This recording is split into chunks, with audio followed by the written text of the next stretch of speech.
YSR Congress party అధినేత మాజీ ముఖ్యమంత్రి జగన్కు షాక్ల మీద షాకులు తగులుతూ ఉన్నాయి. అసలే 11 స్థానాలకు పరిమితమై పార్టీ నాయకులు కొందరు వదిలేసి మరికొందరు చీకొట్టిపోతున్న దుస్థితిలో ఉన్న జగన్కు పుండు మీద కారణంగా తయారయ్యారు అసెంబ్లీ డిప్యూటీ స్పీకర్ రఘురామకృష్ణరాజు. ఢిల్లీలో రఘురామ జగన్పై చేసిన వ్యాఖ్యలు ఏపీ రాజకీయాల్లో సంచలనంగా మారాయి.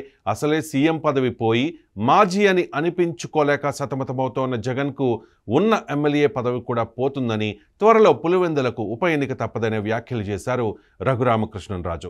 మాజీ సీఎం జగన్ అంటే డిప్యూటీ స్పీకర్ రఘురామకృష్ణరాజుకు అభిమానం ఎక్కువేనని వెటకారంగా కామెంట్ చేస్తూ ఉన్నారు కూటమి నేతలు. అందుకేనేమో ఢిల్లీలో పర్యటించిన డిప్యూటీ స్పీకర్ తనదైన శైలిలో జగన్కు పలు సూచనలు జారీ చేశారు. చురకలు కూడా అందించారు. లోకేష్, పవన్, చంద్రబాబులు వదిలేసిన రఘురామ మాత్రం జగన్ను వదిలేదే లే అంటూ ఉన్నారు. అధికారంలో ఉండగా పార్లమెంట్ సభ్యుడన్న కనికరం కూడా లేకుండా రఘురామకు జగన్ అండ్ కో చూపించిన ట్రీట్మెంట్ అలాంటిది. మరి ఇక పాయింట్కి వద్దాం. అసెంబ్లీ అనేది పవిత్రమైన దేవాలయం లాంటిది. ఆ దేవాలయంలో అడుగు పెట్టాలని ఎంతోమంది ఆశపడుతూ ఉంటారు. కానీ ఆ మహదావకాశం అందరికీ రాదు. కానీ అలా వచ్చిన అవకాశాన్ని ఏవో కబుర్లు చెప్పి జగన్ వదిలేసుకుంటూ ఉన్నారు. తనతో పాటు గెలిచిన మిగిలిన 10 మంది ఎమ్మెల్యేలను కూడా అసెంబ్లీకి వెళ్ళొద్దని తేల్చి చెప్పేశారు. ఎమ్మెల్యే హోదాలో ప్రతి నెల జీతం కావాలి, అలవెన్సులు కూడా కావాలి, కానీ అసెంబ్లీకి మాత్రం వెళ్ళరట జగన్ అండ్ కో. కారణం ఏంటి అని అడిగితే మాత్రం మాకు మైక్ ఇవ్వరు, మాకు ప్రతిపక్ష హోదా ఇవ్వడం లేదు అని చిన్న పిల్లాడిలా మాట్లాడడాన్ని చూసి కూటమి నేతలే కాదు, ఆ 11 నియోజకవర్గాల్లో వైఎస్ఆర్ కాంగ్రెస్ పార్టీని గెలిపించిన ప్రజలు కూడా ముక్కున వేలేసుకుంటూ ఉన్నారు. అసెంబ్లీ సమావేశాల్లో అధికార ప్రతిపక్షాల మధ్య డైలాగ్ వార్ ఏ విధంగా ఉంటుందా అనే ఉత్కంఠ ఏపీ ప్రజల్లో ఉంది. కానీ మాకు మైక్ ఇవ్వరు, ప్రతిపక్ష హోదా ఇవ్వరు, కాబట్టి మేం సభకు రామ్ రామ్ అంటూ ఉన్నారు జగన్మోహన్ రెడ్డి. వాస్తవంగా పార్టీ కష్టాల్లో ఉన్నప్పుడు, ప్రజలకు సమస్యలున్నాయని, ఈ ప్రభుత్వం సరైన పాలన ఇవ్వడం లేదు అని హోదా లేని ప్రతిపక్షం అనుకున్నప్పుడు ఖచ్చితంగా సభకు వెళ్ళాలి. అసెంబ్లీలో తమకు జరుగుతోన్న అన్యాయాన్ని, ప్రజలు పడుతోన్న కష్టాల్ని ఎత్తి చూపాలి. కానీ జగన్ అసెంబ్లీకి వెళ్ళమని చెప్పడం ఖచ్చితంగా సెల్ఫ్ గోల్ అవుతుంది.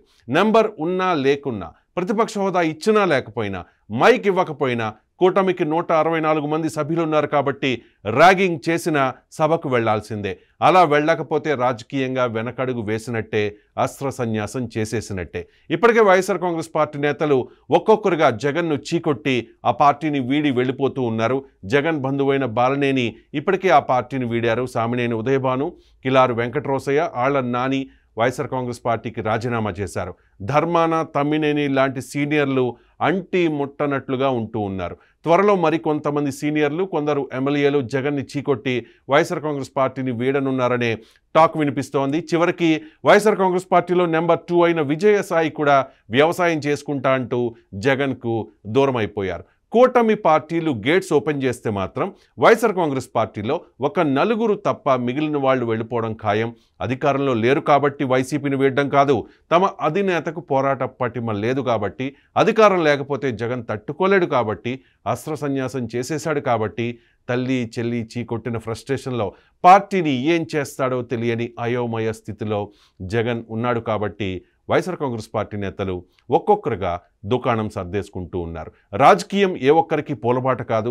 పార్టీ కష్టాల్లో ఉన్నప్పుడే బలంగా నిలబడాలి.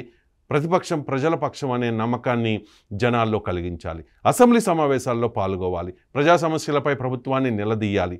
అదే మగతనం. అంతేగాని మైక్ ఇవ్వరు, హోదా ఇవ్వరు అని కబుర్లు చెప్పి తప్పించుకోవాలని చూస్తే జనాలు మరింత చీకొడతారు. సోషల్ మీడియాలో ఈ మధ్య జగన్ను 11 రెడ్డి అని తెగ ట్రోల్ చేస్తూ ఉన్నారు. బహుశా అందుకేనేమో జగన్ అసెంబ్లీ సమావేశాలను కూడా బాయ్కాట్ చేస్తూ వస్తూ ఉన్నారు. కానీ డిప్యూటీ స్పీకర్ రఘురామకృష్ణరాజు లాజిక్ ప్రకారం ఎటువంటి ముందస్తు సమాచారం లేకుండా 60 రోజులు సభకు రాకపోతే ఆటోమేటిక్గా సభ్యత్వం రద్దవుతుంది.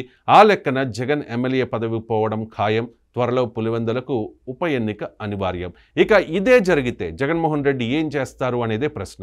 పోటీకి కూడా దిగకుండా కూటమి కుట్ర అంటూ ఎన్నికను బహిష్కరించి ప్రజల సానుభూతి కోసం తాపత్రయపడతారా, లేక మిగిలిన ఎమ్మెల్యేలతో కూడా రాజీనామా చేయిస్తారా అనే చర్చ జరుగుతోంది.